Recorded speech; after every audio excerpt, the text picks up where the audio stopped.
اس کی طاقت دیکھیں.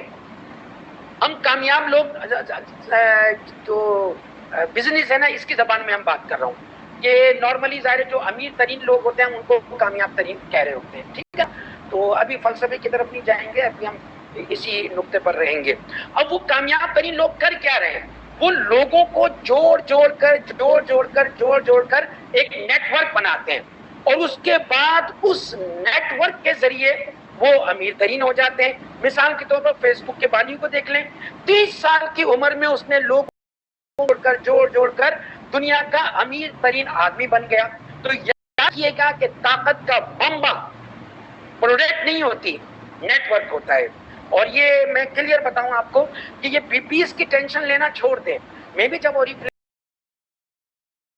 دودھ کے دھلے ہوئے نہیں ہے, ہم بھی پریشان ہوتے تھے کہ یار یہ ہر مہینے 0.0 ہو جاتے ہیں, دوبارہ پھر محنت کریں.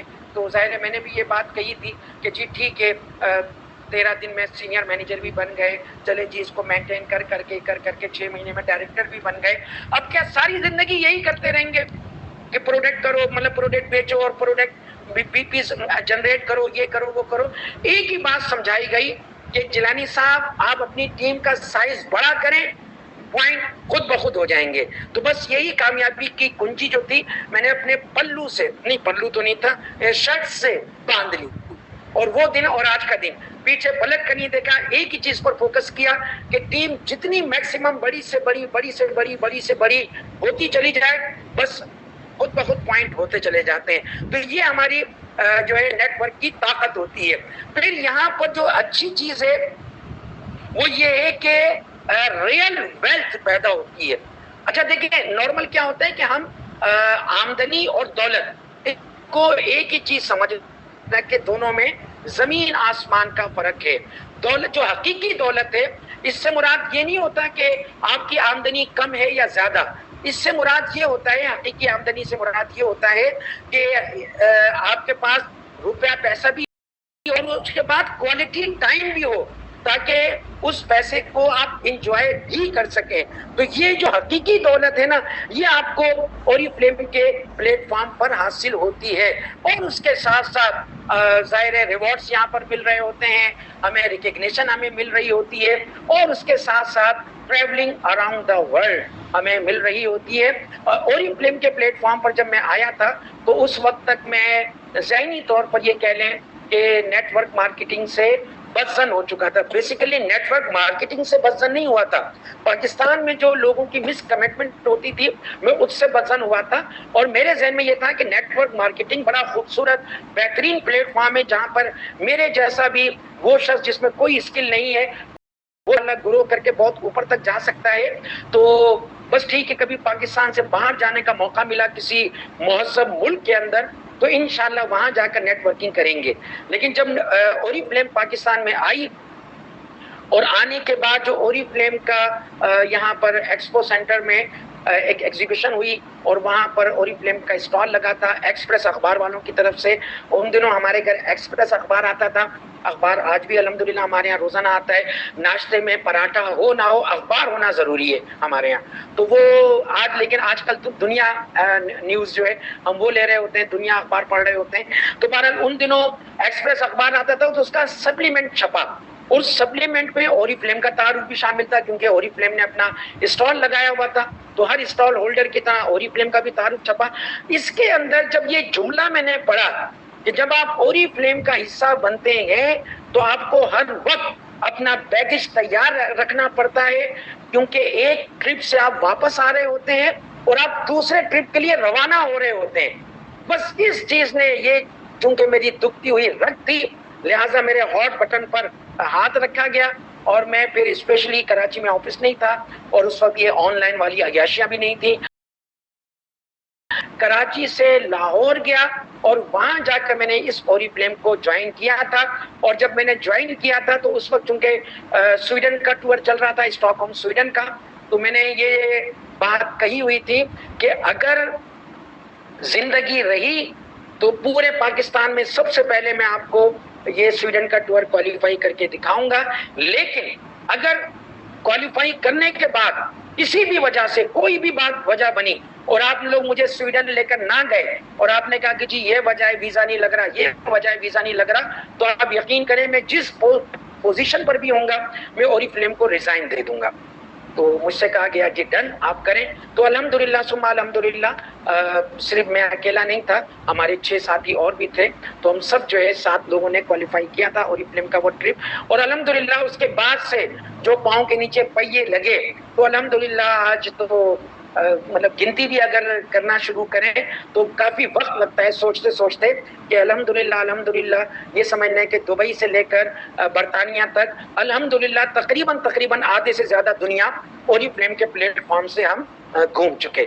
اچھا جی یہ چیزیں تو ہو گئی ایک طرف، ٹھیک ہے۔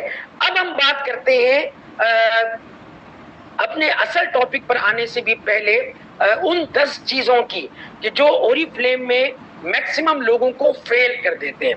یہ بتانا بھی اس لیے ضروری ہے کہ جب ہمیں پتا ہوگا کہ مرض کیا ہے تو پھر علاج میں بھی آسانی ہو جاتی ہے، ٹھیک ہے۔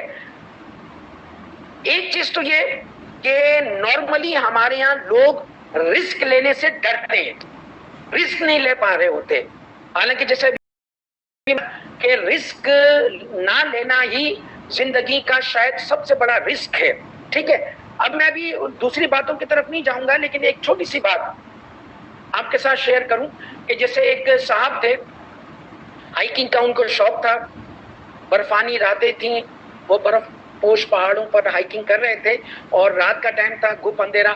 اب جب اوپر کی طرف جا رہے تھے تو ان کا ایک دم پاؤں پھسلا اور وہ بالکل زمین کی طرف آ رہے ہیں۔ اب ان کو لگ رہا ہے کہ بس اب ان کی زندگی وہ زمین کی طرف آ رہے ہیں، اچانک ان کے ہاتھ میں ایک درخت کی ٹہنی آ گئی۔ اب انہوں نے درخت کو مضبوطی سے پکڑ لیا، اب وہ چیخ رہے ہیں بچاؤ بچاؤ۔ اب ظاہر ہے وہاں کوئی ہو تو ان کو بچائے۔ اب وہ بڑے پریشان، اب انہوں نے اللہ تعالیٰ سے مدد مانگنا شروع کی، اللہ تعالیٰ میری مدد کر، اللہ تعالیٰ میری مدد کر، مجھے جو ہے نا اس مصیبت سے نجات دے۔ اتنے میں اب چاروں طرف گھپ اندھیرا، نظر کچھ نہیں آ رہا۔ ان کو اچانک محسوس ہوا کہ میرے قریب پروں کی پھڑپھڑاہٹ ہوئی ہے اور آواز آئی کہ تم نے اللہ تعالیٰ سے مدد مانگی تھی، میں اللہ کی طرف سے فرشتہ آیا ہوں، تم مجھے بتاؤ کہ میں تمہاری کیا مدد کروں۔ تو اس شخص نے کہا کہ بھئی میں اس مصیبت میں پھنسا ہوا ہوں، تم مجھے یہاں سے اتار کر زمین پر پہنچا دو۔ تو اس فرشتے نے کہا کہ دیکھو میں نہیں ہے کہ میں تمہیں اٹھا کر نیچے پہنچ رہا ہوں، میں تمہیں صرف مشورہ دے سکتا ہوں۔ اس نے کہا ٹھیک ہے تم مجھے مشورہ دو، مجھے کیا کرنا چاہیے۔ اس نے کہا کہ تم ایسا کرو اپنے ہاتھ چھوڑ دو۔ وہ ایک دم گھبرا گیا، اس نے کہا کہ یار یہ کیا مشورہ ہے، یہ تو ابھی جو تھوڑا بہت چانس ہے بچنے کا اس سے بھی گیا پھر۔ تو اس نے کہا دیکھو تم نے اللہ سے مدد مانگی، اللہ نے مجھے مدد کے لیے بھیج دیا، اور تم نے مشورہ مانگا، میں نے تمہیں مشورہ دے دیا، اب تم اس پر عمل کرو نہ کرو یہ تمہاری مرضی ہے۔ فرشتہ چلا گیا۔ اب اس بندے نے یہی سوچا کہ نہیں یار یہ جو تھوڑا بہت بچنے کا چانس بھی ہے نا، یہ تو بات ہی انہوں نے جو کہی ہے وہ تو پتہ نہیں کیا بات کہہ دی، یہ تو تھوڑا بہت بچنے کا چانس نا، اس سے بھی میں چلا جاؤں گا۔ اگلے دن جب صبح ہوئی اور وادی کے لوگ وہ بیچارے پہنچے رہے کہ جی وہ بندہ ایک گیا تھا واپس نہیں آیا، لگتا ہے حادثے کا شکار ہو گیا، تو انہوں نے ایک عجیب منظر دیکھا کہ زمین سے صرف 2 فٹ کی اونچائی پر، صرف 2 فٹ کی اونچائی پر ایک شخص جو ہے درخت سے چمٹا ہوا، مطلب ٹہنی پکڑا ہوا، اور وہ برف کی وجہ سے، سردی کی وجہ سے اکڑ کر مر چکا۔ اب دیکھیں یہاں پر 2 باتیں، ایک بات تو یہ کہ جب اللہ تعالیٰ سے اس نے مدد مانگی تھی، اللہ تعالیٰ کو وہ مانتا تھا تو اللہ کی بھی ماننا چاہیے تھی اس کو، تو اس کا مطلب یہ تھا کہ وہ اللہ کو مانتا ضرور تھا، اللہ کی نہیں مانتا تھا، ورنہ وہ ہاتھ چھوڑ دیتا۔ دوسری چیز یہ کہ جب اس کو مشورہ دیا گیا تو اس کو رسک لینا چاہیے تھا، بھئی مرنا تو تھا ہی نا اس کو، لیکن ایک رسک لے لیتا، تم رسک لیتا تو وہ بچ جاتا، اس لیے کہ 2 فٹ کے نیچے زمین تھی اس کے، لیکن اس نے رسک نہیں لیا، لہٰذا وہ سردی سے ٹھٹر کر مر گیا۔ تو بات یہی ہے کہ ہمارے یہاں بھی ہوتا یہی ہے کہ ہم چونکہ رسک لینے سے ہیزیٹیٹ ہوتے ہیں، بہت زیادہ محتاط ہو جاتے ہیں اپنے آپ کو ہر چیز میں، ہم چونکہ فن خان سمجھ رہے ہوتے ہیں، لہٰذا کیا ہوتا ہے یہ ہماری ناکامی کی ایک بہت بڑی وجہ بن جاتی ہے۔